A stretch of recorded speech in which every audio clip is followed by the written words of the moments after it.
Pinilit daw siya ng mga tauhan ni Turo na bumalik sa kilusan ni Turo, no? Pero ayaw niya. Matagal na sana to nagbagong buhay, kaso Hinahunting pa rin siya ni Turo. oo, gusto niyang bumalik. Siguro Pwede is to? oo, mayroon. Wala gusto na magbago. Grabe na talaga yung kasamaan ni Turo. Bro. Relax ka muna dyan, bro. Sana baka Dito lang bumalik pa si Turo ngayon. Nag-aantay yun ng mga kasama, bro. Tara bro. Kaya mo? Ha? Kaya mo tumayo? Sumusukan nga to ng dugo kanina eh. Bro. Sana. Pinanggilitan ko na ng liig yan. Grabe yung dugo ng ano. Mga idol. Puro dugo yung kamay natin.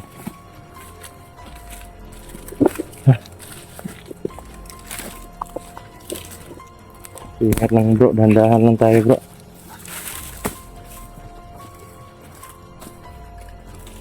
Grabe, sobrang sakit yung katawan ko ah. Bro, kabali yung buto ko, bro. Sabi ko naman sa'yo, wag ka nang ano.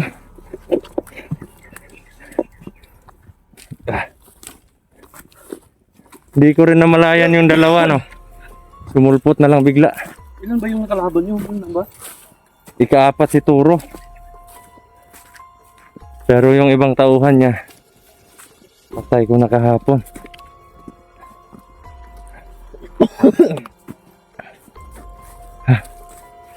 Abe, sana wala nang kalaban dito bro.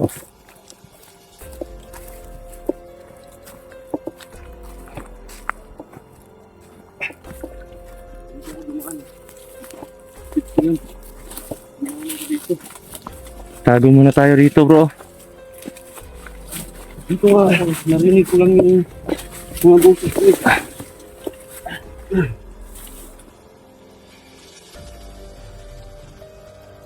Nabibig ko lang hindi mo kaya, bro. Bro, Ulitin mo. huwag kang ano, Ulitin mo Huwag hanggang kang- mababa tayo. huwag kang Kaya mo yun. sumurrender.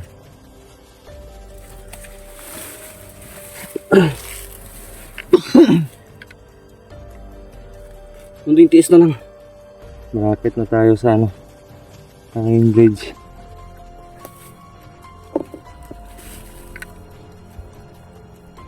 Grabe.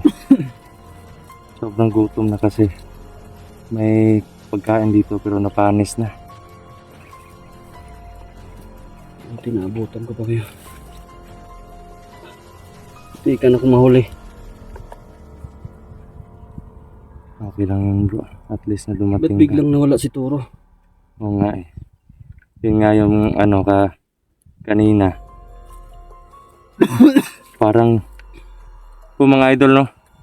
Dahil siguro sa anting-anting na to ni Marlon. Yan, papakita ko po sa inyo ulit. Di bale na makita ng kalaban. Hahanap naman tayo ng paraan para hindi maagaw sa atin to eh. Anong anting-anting yan, bro? Paano daw to bro? Hindi ka tabla ng bala na may orasyon. Yan?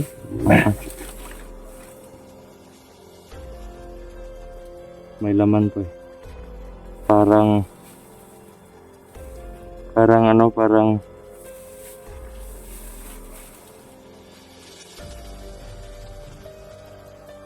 para siyang maliit na bala pero may anting-anting ano.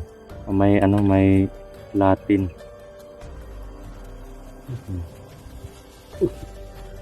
Bigat. Bigat nga yan. Para siyang ano.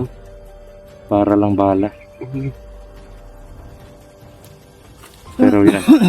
May butas po siya yan. Kakaibang ano. May butas po siya mga idol. Kakaibang bala. Ngayon ko lang nakita tong ganito eh. Yung isa, dalawa yung suot niyang anting-anting noon pero binigay niya sa akin yung isa. Hindi ko pa lang napag-aralan. At yung, Bro. ha? Huwag kang ano bro. Pilitin mo bro. Huwag mag-alala, pahinga ka muna. Ano ka muna, mag-relax ka lang din. Ito, nahihilo daw si ano, no? Si Jerome. Jerome pangalan nito bro. Oo, Jerome din pangalan niya. Sakit ng katawan ko bro. Huwag kang ano, huwag kang Huwag humiga. kang humiga. Huwag kang humiga. Huwag kang humiga, baka ano. So ano, kaya mo pang maglakad? Tara bro, baka mabutan tayo dito bro. Tara. Delikado lang tayo dito. Parang uulan din eh. Wala nga rin.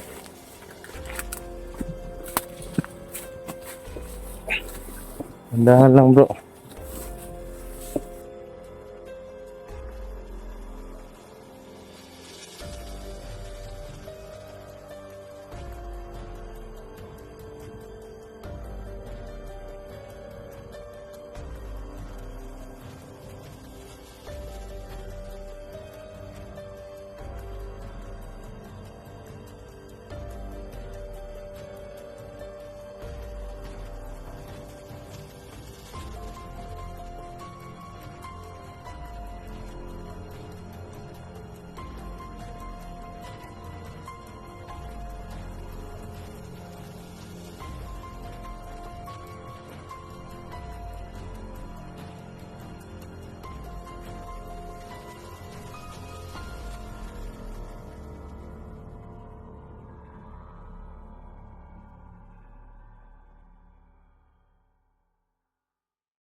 Sumagilid ka sa kabila bro.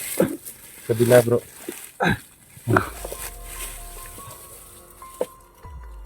Yan. Huwag mong ano ha.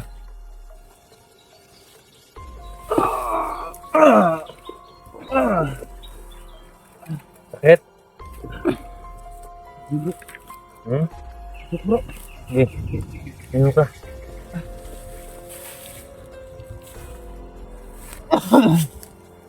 Medyo pantay na bro.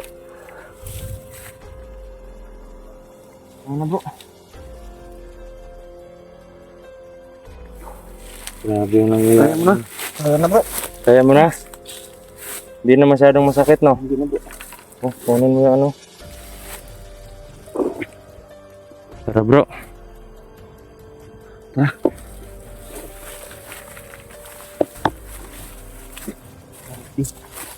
Sobrang bugbog puro bro. Oo nga. Parang sa backstroke nila yan eh. Pinabackstroke ka kasi. Abi ka kasog ng dasok ko bro.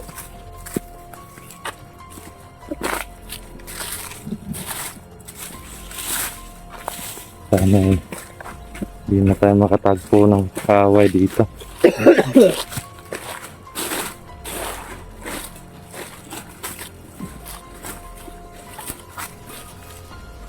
Dito lang tayo sa gilid dumaan.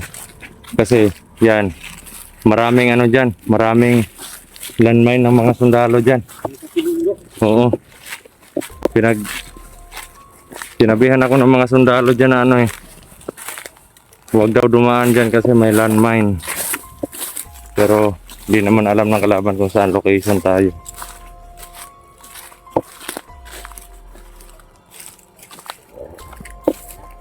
Kung mga idol no, nakikita nyo po yun. Palabas na po kami. Yun yung hanging bridge mga idol oh. Yan.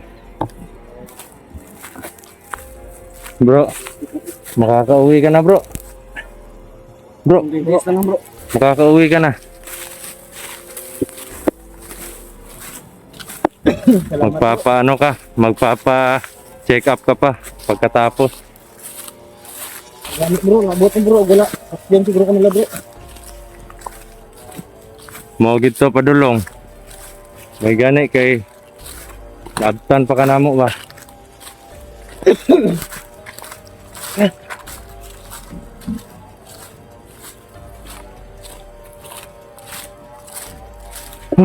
Oh my God.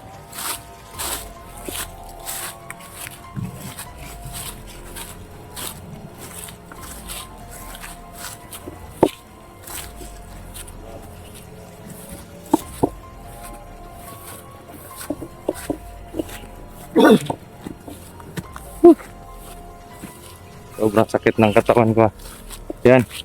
Medyo safety na po tayo dito mga idol no. Yan na po yung ano hanging bridge. Malapit na lang po.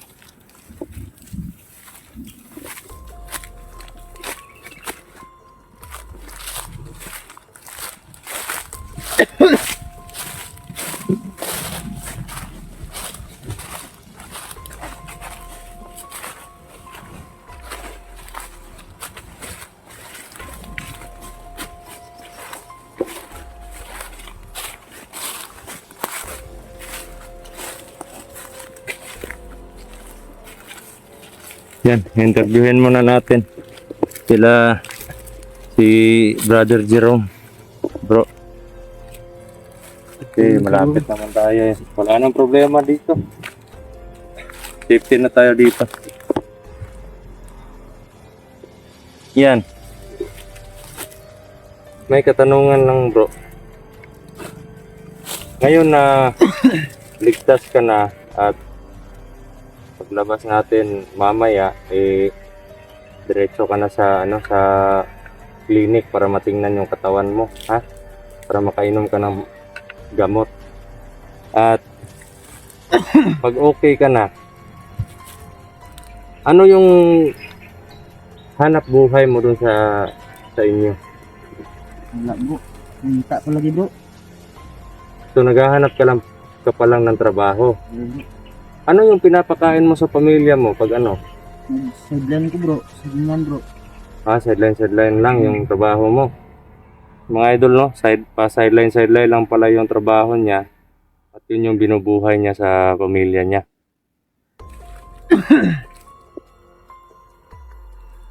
Yan. Kung may maitulong lang sana ako sa iyo, bro. Tulong ako. Pero kaso eh alam naman natin yung buhay ngayon, di ba, bro? Sobrang hirap ng buhay. Sobrang hirap talaga. Pero di bale. Kakayanin natin yan lahat, di ba? Pagtulong lang Tulong to. tayo dito. Nahanapin ko pa ang pamilya ko bro. Hahanapin mo pa yung pamilya mo. Hindi ko alam kung saan sila pumunta bro. Hindi ba na ano? Iniwan ko kasi sila bro. Sinabihan ko na maglipat sila ng bahay bro. Hindi din ba na dakit niya no? Baka balikan sila ng Kaihan Turo bro. Hindi sila nadakit, bro. Kasi Siya lang yung ano? siya lang yung sadya talaga. Pero pag hindi siya bumalik, papatayin yung pamilya niya. Delikado din yung pamilya. Eh, ang problema, ilang araw ka na doon, di ba matagal ka na sa kamay nila? Nakabihag. Tapos, ang problema doon, ayaw mo, di ba? Sana nga hindi natuntun yung mag-ina mo. Hindi bro. Pagdasal na lang natin na hindi na tuntun yung mga pamilya mo.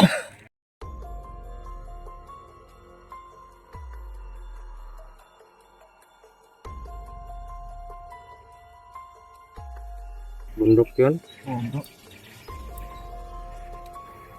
Mga idol nung parang malalim yung iniisip niya talaga. Kasi tungkol dun sa pamilya niya, yung problema. Ganito na lang bro. Pagkatapos mo dun sa clinic, ma-check up ka, makainom ka ng gamot, o kung maging okay ka na, sasamahan ka namin na maghanap sa sa pamilya mo. Okay ka ba dun bro? Okay ako bro. Salamat bro. Hanggat makatutulong ako. Di ba bundok yung hahanapan mo sa kanila? Oo bro. Sana hindi natuntun yun ng ano. Yun mga idol no. Pag okay na po si Jerome, sasamahan po natin na hanapin yung pamilya niya.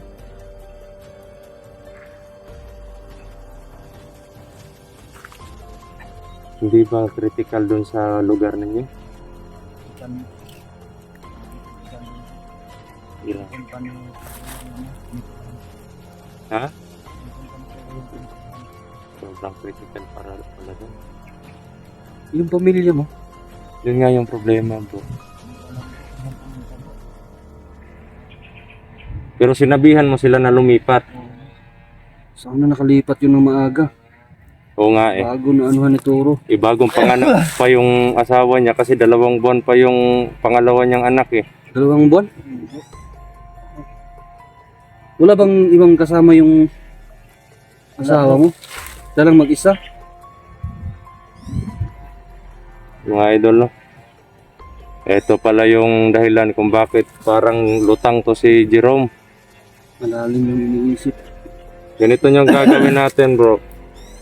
Maging okay ka na, tapos hahanap lang tayo ng paraan para hindi tayo maano sa lakad natin. Kailangan nating mahaba-habang paglalakbay. Oo, tapos magpalakas ka. At hahanapin natin yung Kung may lakas ka na, diyan na natin hahanapin yung pamilya. Huwag mo nang problemahin yung pagkain kasi may Panginoon naman tayo na nakatingin sa atin. Hindi niya tayo pababayaan. Ha? Salamat bro. Kung kaya namin tumulong, tutulong talaga kami bro. Kasi bro, yung isa din, sasanayin ko pa yung anting-anting ni Turo. Andito sa akin eh. Yung ano ni Turo? Yung bungo niya? Sungay ng puting usa. Akala nyo, sinunog namin ni Commander Haram, no? Akala ko wala na yan. Yan. Ito yan. Yan mga idol, no? Akala ko tinapon niya yan. Aaralin muna natin to. Sa mga nagtatanong po kung ano pong klaseng sungay, sungay po daw to ng puting usa. Yan. Sungay ng puting usa. Kaya siguro ginawang may anting-anting siguro na pinagkaloob kay Turo gamit ito. Yan. Ito pa mga idol. Ano yan bro? Mga anting-anting to bro. Para saan yung May Latin yan no. Yan. Latin. 2. Etong isa, magkasama to sila dito sa paglibing ko, sa pagtago ko. Tapos itong isa naman nakuha ko doon sa kamagong ng kalaban. Magkapareho sila, di ba? Yan. ano kaya magagawa? Nasubukan mo na yan bro? Ito, parang hindi ako na sa kamagong eh. Hindi ako nasasaktan sa kamagong. Pero kung suntok at sipa, masakit sa akin. Panglaban lang yan sa ano nila. Panglaban nila. Mm-mm. Pero itong kay Brother Marlon, hindi ka raw matatabla ng bala na may orasyon. At ito naman, ito yung sumpa ni sa kapangyarihan ni Turo tsaka ni Apo Hait. Pero kailangan mo pang sanayin to. Malakas yan bro. Medyo malakas nga. Mangiinit nga yung katawan ko nung nasa bag ko to eh. Mula nung nasa bag ko ito. Nangiinit yung katawan ko. Pero kanina hinubad ko yung bag ko.